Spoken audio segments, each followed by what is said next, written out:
आप सभी का आम आदमी पार्टी की आज की इस प्रेस वार्ता में बहुत बहुत स्वागत। भारतीय जनता पार्टी बनाम किसान एक लड़ाई इस देश में पिछले कई महीनों से चल रही है और दिन प्रतिदिन भाजपा का किसान विरोधी चेहरा सामने आता है।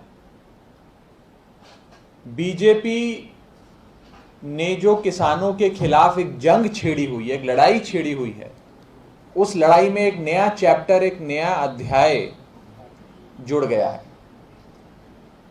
ये नया अध्याय है किसानों के खिलाफ जो दिल्ली पुलिस ने मामले दर्ज करे, उन मामलों में भारतीय जनता पार्टी केजरीवाल सरकार के वकीलों को हटाकर अपने वकील लाना चाहती है और इंसाफ की मंशा से नहीं, बदले की मंशा से किसानों को नुकसान पहुंचाना चाहती है, किसानों को सजा दिलवाना चाहती है, किसानों से बदला लेना चाहती है। मैं बात कर रहा हूं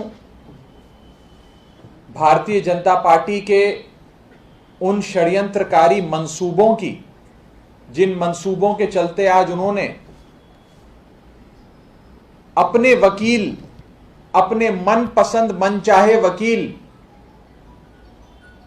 दिल्ली सरकार पे थोपने की एक नापाक कोशिश करी है, जिसके बारे में आज मैं विस्तार से आप सबको बताऊंगा कि कैसे निर्दोष किसानों को फंसाने के लिए, निर्दोष किसानों से बदले लेने के लिए बीजेपी अपना पब्लिक प्रोसिक्यूटर लाना चाहती है और दिल्ली सरकार का, केजरीवाल सरकार का पब्लिक प्रोसिक्यूटर हटाना चाहती है। आज से कुछ दिन पहले दिल्ली के उपराज्यपाल यानी कि लेफ्टिनेंट गवर्नर साहब और दिल्ली के होम मिनिस्टर के बीच एक वर्चुअल बैठक हुई, जिस बैठक में भारतीय जनता पार्टी के मंसूबे साफ हो गए। उस बैठक में यह स्वीकारा गया, माना गया कि दिल्ली सरकार द्वारा नियुक्त करे गए पब्लिक प्रोसिक्यूटर बहुत अच्छा काम कर रहे हैं। यह भी माना गया कि दिल्ली सरकार के पब्लिक प्रोसिक्यूटर केस अच्छे से हैंडल कर रहे हैं, केसेस में एक प्रोग्रेस भी है और पब्लिक प्रोसिक्यूटर्स के खिलाफ कोई शिकायत भी नहीं है। लेकिन उस बैठक में भाजपा के प्रतिनिधि, BJP government appointee honourable lieutenant governor ने यह बात कही कि हम फिर भी केजरीवाल सरकार के इन वकीलों को हटाएंगे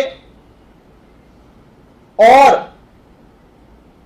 हम नए वकील लाना चाहते हैं, क्योंकि हम चाहते हैं कि किसानों को सजा मिले और हम उन्हें एक सबक सिखाना चाहते हैं। आप गौर करिएगा मेरे वर्ड्स पे। भारतीय जनता पार्टी की मंशा है किसानों को सबक सिखाने की, इंसाफ की मंशा नहीं है, जस्टिस की मंशा नहीं है, रिवेंज की मंशा है कि हम किसानों से बदला लें। इसके चलते केजरीवाल सरकार के पब्लिक प्रोसिक्यूटर हटाकर बीजेपी अपने पब्लिक प्रोसिक्यूटर लाना चाहती है इन किसान एजिटेशन रिलेटेड मैटर्स में, केसेस में, ताकि भाजपा किसानों को बदनाम कर पाए, उनसे बदला ले पाए। पिछले 8 महीने से देश का किसान, चाहे 2 डिग्री टेम्परेचर हो या 45 डिग्री की तपतपाती धूप हो, वो दिल्ली अपने हकों की लड़ाई लड़ने के लिए पिछले 8 महीने से दिल्ली की दहलीज पर बैठे हैं। ये घमंडी सरकार, निर्दयी सरकार अभी तक ये किसानों का मुद्दा नहीं सुलझा पाई है। आम आदमी पार्टी की मांग बड़ी स्पष्ट थी, किसानों की मांग बिल्कुल स्पष्ट थी कि तीनों काले कानून खारिज किए जाएं, किसानों को एमएसपी की गारंटी कानून में लिखकर दी जाए और किसानों को उनके हक से वंचित ना किया जाए। लेकिन इस घमंडी सरकार ने, केंद्र में बैठी भाजपा सरकार, मोदी सरकार ने, मानो ऐसा लगता है कि कसम खा ली है कि किसानों के खिलाफ लड़ाई लड़नी है। इस लड़ाकी मोदी सरकार, झगड़ालू भारतीय जनता पार्टी की सरकार अब किसानों से इस हद तक जाके लड़ाई लड़ रही है कि केसेस को इन्फ्लुएंस करा जाए, प्रोब को, इन्वेस्टिगेशन को इन्फ्लुएंस करा जाए और यहां तक कि प्रोसिक्यूशन को भी, जो एक इंडिपेंडेंट आर्म होता है किसी भी क्रिमिनल ट्रायल का, प्रोसिक्यूशन में भी घुस के बीजेपी प्रोसिक्यूशन को भी इन्फ्लुएंस करना चाहती है। और उपराज्यपाल साहब और दिल्ली के गृह मंत्री की बैठक में यह साफ हो गया कि भाजपा की मंशा सिर्फ एक है, और वो है निर्दोष किसानों से बदला लेना, किसानों को सजा दिलवाना और किसानों को और इस किसानी आंदोलन को बदनाम करना। मैं भारतीय जनता पार्टी को कहना चाहता हूं कि जब तक दिल्ली में अरविंद केजरीवाल जी की सरकार है, आप किसी किसान का बाल भी बांका नहीं कर सकते। हम लोग इंसाफ के हक में है। मैं फिर दोहरा रहा हूं, आम आदमी पार्टी जस्टिस चाहती है, इंसाफ चाहती है, बदला नहीं चाहती है। आप द्वेष की भावना से, बदले की भावना से पब्लिक प्रोसिक्यूटर केजरीवाल सरकार के हटाकर बीजेपी के वकील लाना चाहते हो, किसानों को बदनाम करने के लिए, उन्हें निर्दोष किसानों को सजा पहुंचाने के लिए। मैं आज पूछना चाहता हूं, दिल्ली सरकार के जो पब्लिक प्रोसिक्यूटर हैं, जो वकील हैं, क्या उनके खिलाफ कोई कंप्लेंट है? क्या आप उनकी परफॉर्मेंस से खुश नहीं? क्या वो कॉम्पिटेंट नहीं है, काबिल नहीं है वकील हैंडल करने के लिए, मामला हैंडल करने के लिए? जब ऐसी कोई बात है ही नहीं, और जब उपराज्यपाल साहब ने ये सारी बातें भरी मीटिंग में स्वीकारी कि एक, दिल्ली सरकार के वकील बहुत काबिल हैं, दो, दिल्ली सरकार के वकील अच्छे से केस लड़ रहे हैं, तीन, दिल्ली सरकार के वकीलों के प्रोग्रेस से मैं खुश हूं, और चार, दिल्ली सरकार के वकीलों के खिलाफ कोई कंप्लेंट नहीं है, तो फिर केजरीवाल सरकार के वकील हटाकर भाजपा के वकील लाने की मंशा क्या है? भाजपा की वकील लाने की मंशा क्या है? यह आज हम पूछना चाहते हैं। अगर यह बदले की भावना नहीं है तो फिर क्या है? और उस मीटिंग में यह साफ किया गया कि भारतीय जनता पार्टी चाहती है कि किसानों को फंसाया जाए, किसानों को बदनाम किया जाए, उन्हें सजा दी जाए और एक सबक सिखाना चाहती है। अंग्रेजी में जिन शब्दों का प्रयोग किया गया वो ये थे, that we would like to teach a lesson to these farmers. मैं आज आम आदमी पार्टी की ओर से भारतीय जनता पार्टी को कहना चाहता हूं कि इस झगड़े की भावना को, बदले की भावना को अपने मन से निकाल दीजिए। आप दिन प्रतिदिन झगड़ालू बनते जा रहे हैं। आज आपको हर एक से लड़ाई लड़नी है, हर एक से आप लड़ रहे हैं, ट्विटर से लेकर देश के किसान से, स्टूडेंट से लेकर हर व्यक्ति से आज आप लड़ाइयां लड़ रहे हैं। अपने लोगों से लड़ाई लड़कर क्या मिलेगा? देश का किसान देश का अन्नदाता है, देश का किसान देश का देवता है, उसकी पूजा होनी चाहिए। आज आपकी और हमारी थाली में अन्न सजता है तो वो देश के किसान की वजह से सजता है। देश के किसान के खिलाफ ऐसी बदले की भावनाएं सत्ताधारी party, ruling party of India के मन में शोभा नहीं देती। मैं भारतीय जनता पार्टी को कहना चाहूंगा कि आप सबके साथ मिलकर काम करें। वाजपेयी साहब से ही थोड़ा सीख ले लें, कैसे अटल बिहारी वाजपेयी साहब सबको साथ लेके चला करते थे। आज आप सबसे लड़ाई कर रहे हैं, अपने अलायंस पार्टनर से झगड़ा कर लिया, ट्विटर इंडिया से झगड़ा कर लिया, और अब देश के किसानों से झगड़ा कर रहे हैं। पब्लिक प्रोसिक्यूटर केजरीवाल सरकार के हटाकर बीजेपी अपने वकील लाना चाहती है कि देश के किसान से बदला लिया जाए, उन्हें बदनाम किया जाए, निर्दोष किसानों को सजा पहुंचाई जाए।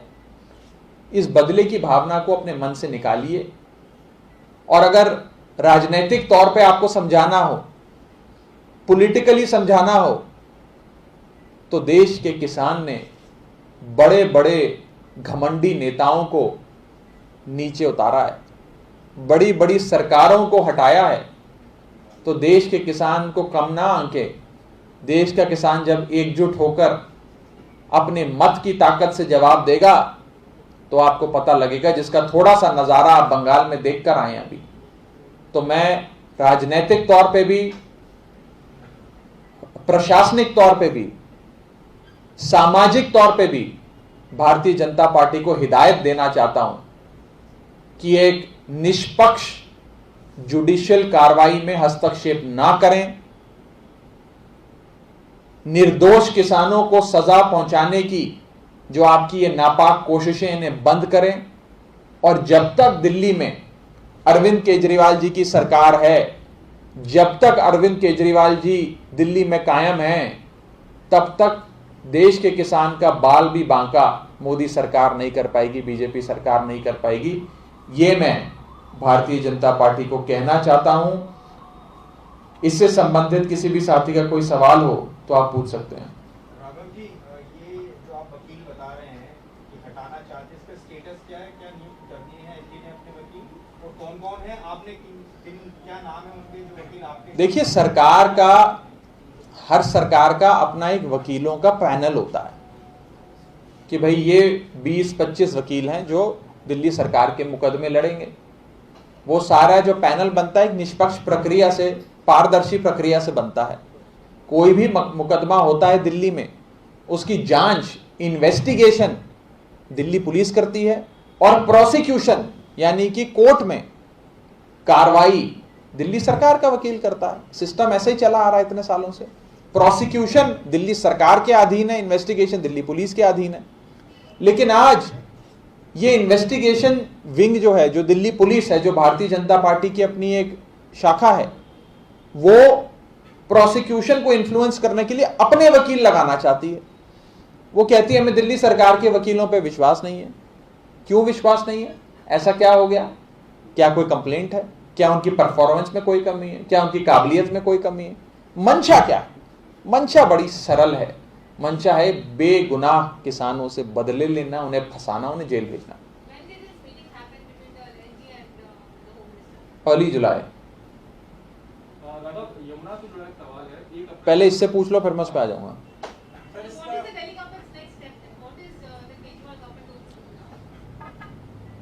दिल्ली सरकार देश के किसान के हकों के लिए लड़ती रहेगी। The Kejriwal government in Delhi will continue to fight for the rights of the farmers and will continue to protect them. We are all for justice, but not for revenge. The BJP government is engineering all this and is attempting to influence the prosecution with a malintention, and the intention is revenge and not justice. The intention is to create a specimen out of these farmers, to teach them a lesson, and to ensure conviction as was outlined in that meeting. The duty of every prosecutor is to ensure justice, not to ensure revenge, and that is our limited point. Sir, exact status क्या है? मतलब दिल्ली सरकार के वकील ही लड़ेंगे या आप? देखिए, जब भी मंत्री जी और उपराज्यपाल के बीच में मतभेद होता है, डिफरेंस ऑफ ओपिनियन कागजों पे लिखा जाता है।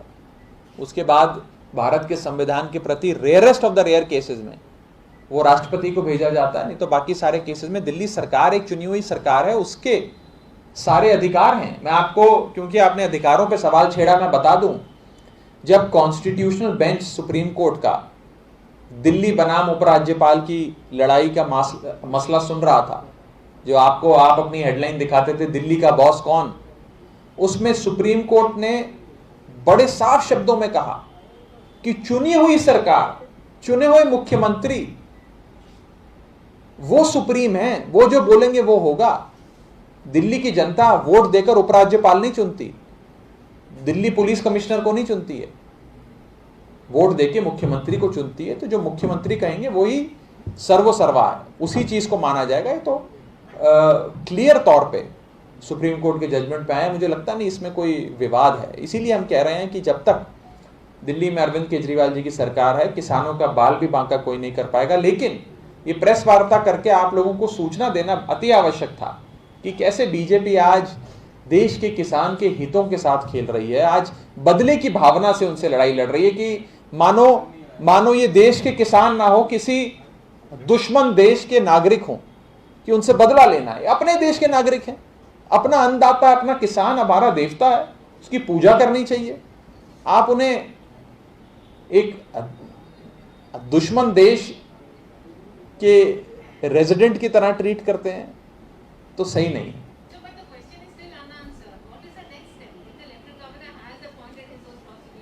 The appointment has not happened. An attempt was made to make the appointment. The next step we will certainly let you know as the whole thing unfolds. This is not the first time when such kind of public prosecutor appointment appointment for public prosecutor is happening. Earlier also it happened. तो अब क्या, क्योंकि पहले जो हुआ था उसमें public prosecutor तो एलजी ने किया था, पहले भी कई सारे केसेस में हुआ है। तो जो एक परंपरा चली आ रही है उसके हिसाब से फिर एलजी अपना नियुक्त कर देंगे, तो आपका क्या हुआ? क्योंकि होता रहते आया, देखिए पहली दफा तो हुआ नहीं है, ये अभी आप मानेंगे कि पहली दफा हो नहीं रहा। देखिए अब ये मसला सेटल्ड है, इन लॉ पूरी तरीके से सेटल हो चुका है कि दिल्ली सरकार का फैसला है कि कौन सा वकील कौन से मैटर में कहाँ अपीयर करेगा और कहाँ इंसाफ की लड़ाई लड़ेगा। इसमें उपराज्यपाल, दिल्ली पुलिस, गृह मंत्रालय का कोई हस्तक्षेप हो ही नहीं सकता है। अगर वो करेंगे तो ये गैर संवैधानिक होगा, गैर कानूनी होगा, कोर्ट इसका संज्ञान लेगी। आने वाले समय में क्या कार्रवाई रहेगी, दिल्ली सरकार कैसे इस लड़ाई को आगे लड़ेगी, किसानों के हितों की रक्षा कैसे करेगी, उसके बारे में समय समय पर सरकार आपको बताएगी, सूचना देगी। लेकिन आज का जो विषय है वो ये है कि आज बीजेपी अपने वकील लाना चाहती है, केजरीवाल सरकार के पब्लिक प्रोसिक्यूटर हटाना चाहती है, और एक ही मंशा है, इंटेंशन बड़ी साफ है बीजेपी की। कम से कम बीजेपी अपनी इंटेंशंस नहीं छुपाती, इतना क्रेडिट बीजेपी को देना पड़ेगा। उनकी इंटेंशन बड़ी साफ है कि किसानों से बदले लेने हैं, किसानों को जेल में डालना है, किसानों का एक सबक सिखाना है और बदनाम करना है पूरे किसानी आंदोलन को। उसी मकसद से बीजेपी आगे बढ़ रही है। सारे काम उन्होंने इसी मंशा से करे हैं, पर एक लेटेस्ट चैप्टर, एक नया अध्याय इस लड़ाई में जुड़ गया है, जो है किसानों से बदला लेने का, पब्लिक प्रोसिक्यूटर बदलकर। क्या ये वर्बैटिम आप एलजी को कह रहे हैं? क्योंकि आपने जो कोट किया है कि वर्बैटिम आपने कहा है कि एलजी ने। अब मैं मेरे से ये मत पूछिए कि वर्बैटिम किसने क्या बोला है, वो मेरे लिए बताना या मेरी जानकारी उस पर मैं कुछ कमेंट नहीं करना चाहूँगा। लेकिन जो मोटे मोटे तौर पे बैठक में हुआ, मैं उतनी चीज़ आपको बता रहा हूँ। सर, आपने किसानों के बारे में कहा गया है कि they want to teach them a lesson, they want to actually- ये फाइल पर लिखा है, बिल्कुल। Would you also be releasing the minutes of the meeting for us? No, I am not privy to the minutes of the meeting. I am not privy to the meeting. It is for the government to decide. And आज जो मैंने आपको जितनी जानकारी दी है वो मुझे लगता है काफ़ी है आप सबके संज्ञान में जो पूरी घटना घटी है उसको लाने के लिए। राघव जी, जो ये अरविंद केजरीवाल जी ने बोला कि डॉक्टरों को भारत रत्न मिलना चाहिए, और प्रधानमंत्री नरेंद्र मोदी जी को भी खत लिखा, तो क्या लग रहा है इस बात पर विचार किया जाएगा? क्या डॉक्टरों को भारत रत्न देने की बात होगी? देखिए, इस कोविड-19 महामारी में यदि देश के नागरिकों की और मानवता की रक्षा किसी ने करी है तो वो हमारे डॉक्टर्स, नर्सेज, पैरामेडिक स्टाफ है। ये लोग रोज सर पे कफन बांध के पिछले 1.5 साल से लड़ाई लड़ रहे हैं। इनका जो कंट्रीब्यूशन है वो मुझे लगता है इनवैल्यूएबल है। और माननीय मुख्यमंत्री अरविंद केजरीवाल जी की जो मांग है कि देश के डॉक्टरों को भारत रत्न से सम्मानित किया जाना चाहिए, ये बिल्कुल जायज़ है। आम आदमी पार्टी मुख्यमंत्री जी की इस मांग का पुरजोर समर्थन करती है और उम्मीद करती है कि मोदी सरकार इस पे गौर फरमाकर देश के किसानों को, देश के डॉक्टरों को ज़रूर भारत रत्न देगी। सवाल ये है कि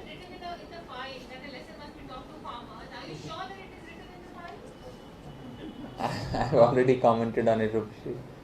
Don't make me repeat it. I have said as much as I could say. Yamuna को लेकर सवाल यह था कि 1 अप्रैल को बैठक हुई थी जलरोड के अधिकारियों की सीएम की, तो सीएम ने ये कहा था कि काम काफी धीमे चल रहा है, तेजी लानी चाहिए, जलरोड को जिम्मेदार ठहराया था। देखिए समय समय अभी की स्थिति क्या है, क्योंकि केंद्र सरकार ने 50 लिख दी है कि काम नहीं, समय समय पर माननीय मुख्यमंत्री जी सरकार के अन्य विभागों के कामों का पूरा रिव्यू और ऑडिट करते रहते हैं।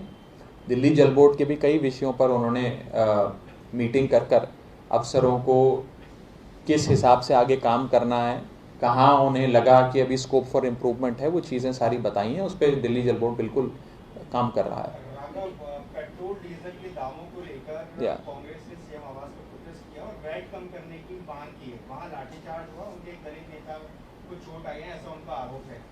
पेट्रोल डीजल के दाम और उस पर वैट पर आपकी सरकार क्या आगे कम करेगी, क्योंकि 100 रुपए पहुंचने वाला है पेट्रोल दिल्ली में। just adding to his question, sir, the petrol prices currently stand at 99.9 and the diesel prices are at 89.4. How do you see this?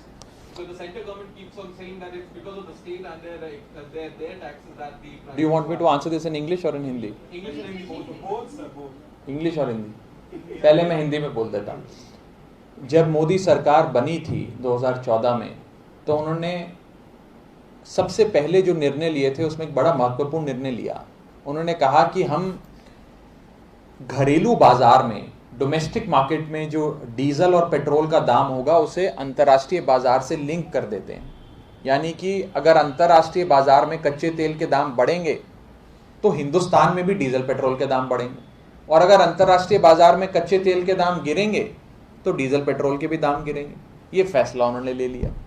जब मोदी जी की सरकार बनी थी तब कच्चा तेल अंतर्राष्ट्रीय बाजार में 115-118 डॉलर प्रति बैरल पे बिकता था। वो घटकर $1 प्रति बैरल पे आ गया, 118 से $1 प्रति बैरल पे आ गया। लेकिन एक नए पैसे का फायदा मोदी सरकार ने देश की जनता को नहीं दिया। जब जब अंतर्राष्ट्रीय बाजार में कच्चे तेल के दाम घटते हैं, मोदी सरकार ड्यूटी बढ़ा देती है और पेट्रोल और डीजल को महंगा करी जा रही है। मुझे याद आता है प्रधानमंत्री जी का वो नारा, जब वो प्रधानमंत्री बनने के लिए रेस में दौड़ा करते थे, बहुत हुई महंगाई की मार, अब की बार मोदी सरकार। और आज सारे रिकॉर्ड यूपीए 1 हो, यूपीए 2 हो, उससे पहले की सरकारें, महंगाई में सारे रिकॉर्ड मोदी सरकार ने तोड़ दिए हैं। और शर्म की बात है कि डीजल और पेट्रोल जो आज अगर मोदी सरकार अपनी ड्यूटीज और टैक्सेस हटा दे तो 35 रुपए प्रति लीटर पे बिकना चाहिए, वो आज 100 रुपए प्रति लीटर पे देश में बिक रहा है। और ये सारा पैसा मोदी सरकार की जेब में जा रहा है, जिससे वो खजाने बना रहे हैं। पेट्रोल और डीजल एक ऐसी कमोडिटी है जो एक स्टैंड अलोन कमोडिटी नहीं है। जब पेट्रोल डीजल के दाम बढ़ते हैं तो सारी कमोडिटीज के, असेंशियल नॉन असेंशियल कमोडिटीज के दाम भी बढ़ जाते हैं। रॉ मटेरियल आने ले जाने में डीजल पेट्रोल लगता है, बड़ी जगह मैन्युफैक्चरिंग में डीजल पेट्रोल लगता है। एक कैस्केडिंग इफेक्ट जिसे कहते हैं इकोनॉमी में, डीजल पेट्रोल के दाम बढ़ते हैं तो एक कैस्केडिंग इफेक्ट होता है। तो केवल डीजल पेट्रोल ही 100 रुपए पे नहीं पहुंचा है, इसका एक कैस्केडिंग इंपैक्ट सारी एसेंशियल नॉन एसेंशियल कमोडिटीज में भी प्राइस इन्फ्लेशन आ रही है, वो रिफ्लेक्ट कर रहा है। मेरी हाथ जोड़कर मोदी सरकार को यह कहना है कि अपना ही वादा याद करो, बहुत हुई महंगाई की मार, अब की बार मोदी सरकार। आप ही ने आते ही डीरेगुलेट करे थे प्राइसेस, लिंक करा था इंटरनेशनल मार्केट को डोमेस्टिक मार्केट से। कृपया कर लोगों को राहत दो।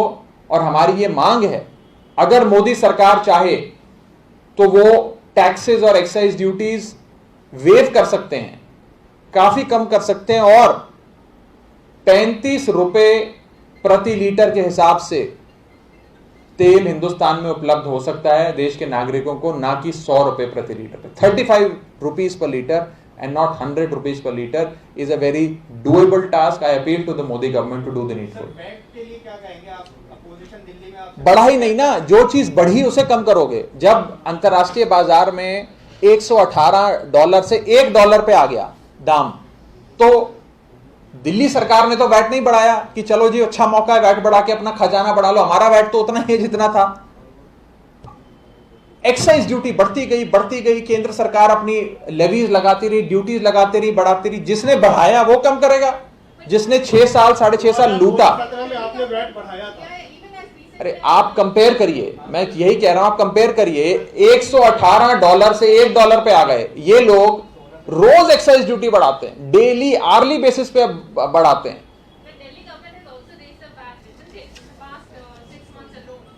मैंने आपको बताया ना, जिसने बढ़ाया, एक्साइज ड्यूटी बढ़ी है, वैट कंपोनेंट इज अबिस्मल। ये तो कंफ्यूज करके गोलपोस्ट शिफ्ट करने की बात है, ऑब्फस्केट करने की बात है बहस से। कौन रोज हिंदुस्तान में डीजल पेट्रोल के दाम बढ़ाता है डेली बेसिस पे? केंद्र सरकार।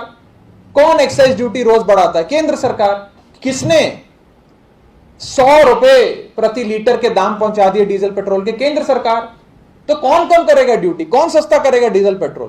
केंद्र सरकार। आंसर बड़ा सरल है। बीजेपी की प्रोपेगेंडा में हम लोगों को नहीं फंसना है। बीजेपी से पूछना है, आपने कहा था बहुत हुई महंगाई की मार, अब की बार मोदी सरकार, आपने इंटरनेशनल प्राइसेस से लिंक करी थी डोमेस्टिक मार्केट को। अंतरराष्ट्रीय बाजार में $118 प्रति लीटर पे बिकने वाली वस्तु, वो तेल $1 पर आ गया, लेकिन आपने कोई रिलीफ देश की आवाम को नहीं दिया। इसे दिन दहाड़े डकैती कहते हैं। पूर्वी दिल्ली में पानी की टैंकर की काफी दिक्कत आ रही है। आइए उस पर अलग से बात करेंगे पानी वाली। सवाल यह है कि 6 से 7 घंटे टैंकर लेट होते हैं। नहीं, अगर कॉलोनी और कहीं भी कोई स्पेसिफिक इशू है तो आप हमें बताएं, हम बिल्कुल वहां संज्ञान लेते हैं इमीडिएटली पानी का टैंकर। और जहां से देखिए 3 टाइप से पानी सप्लाई होता है दिल्ली में। पहला होता है पाइपलाइन नेटवर्क के थ्रू। दिल्ली में जब अरविंद केजरीवाल जी की सरकार बनी थी तो 54% दिल्ली पाइपलाइन नेटवर्क से कनेक्टेड थी। आज बीते 6-6.5 सालों में केजरीवाल सरकार ने उस 54% नेटवर्क को 96% पाइप नेटवर्क कर दिया, जो बहुत बड़ी उपलब्धि है, जो शीला दीक्षित जी और पुरानी सरकारें 1947 से लेकर 2015 तक सिर्फ 54% कर पाई, वो अरविंद केजरीवाल जी की सरकार ने 6 साल में 54% से 96% कर दिया। तो पहली चीज होती है पाइप नेटवर्क के थ्रू पानी देना। दूसरा होता है जहां पाइप नेटवर्क नहीं पहुंच पाया है, ड्राई एरिया है, वहां पर बोर के जरिए, बोरवेल करके, ट्यूबवेल करके ग्राउंड वाटर एक्सट्रैक्शन करना और वहीं पे ही ग्राउंड वाटर रिचार्ज की फैसिलिटी बना देना कि ऐसा ना हो कि जमीन के नीचे से ही पानी लेते रहे और वाटर टेबल डिप्लीट कर जाए, नीचे पानी ना रहे। ये कई जगह अपनाया गया। और तीसरी चीज, जहां इतना ड्राई एरिया है कि बोरवेल ट्यूबवेल करके भी नीचे से पानी नहीं निकलता क्योंकि सूख गया है नीचे पानी, वहां पर आपातकालीन परिस्थितियों के लिए वाटर टैंकर दौड़ाया जाता। जल्द ये आंकड़ा 96 का 100% पहुंचेगा और सबको पाइप वाटर मिलेगा। लेकिन राघव सर, जो एक सवाल ये है कि दिल्ली के अलग अलग बाजार बंद किए जा रहे हैं, वहाँ कोरोना नियमों का पालन नहीं हो रहा है। आज लाजपत नगर किया गया, नागपुर में किया गया, लक्ष्मीनगर में भी किया। बीजेपी सवाल पूछ रही है कि इस पर राजनीतिक खेल चल रहा है। पहले बाजार बंद किए जाते हैं, फिर व्यापारी आम आदमी पार्टी के नेताओं से मिलते हैं और फिर बाजार अचानक से खुल जाते हैं। क्या इस पर कहेंगे? देखिए, इन चीज़ों पे राजनीति नहीं होनी चाहिए। एक बहुत ही संवेदनशील मुद्दा है कोविड-19 का। तीसरी लहर का खतरा हम सबके सर पे मंडरा रहा है। अभी तो दूसरी लहर जितने हमारे अपने चले गए, मुझे नहीं लगता कि उनके शवों की आग भी अभी पूरी तरीके से ठंडी हुई है। और उस दौर में अगर बीजेपी राजनीति करती है, इस प्रकार के बयान देती है, तो मैं उसका सिर्फ खंडन कर सकता हूँ। सबको मिलकर ये लड़ाई लड़नी है कोविड-19 की। राघव जी, खाली जमुना का ही पानी नहीं, ईस्ट दिल्ली में अरे जहां जहां आ रहा है मुझे बताइए, मैं ठीक करवाऊंगा। Thank you. पानी को लेकर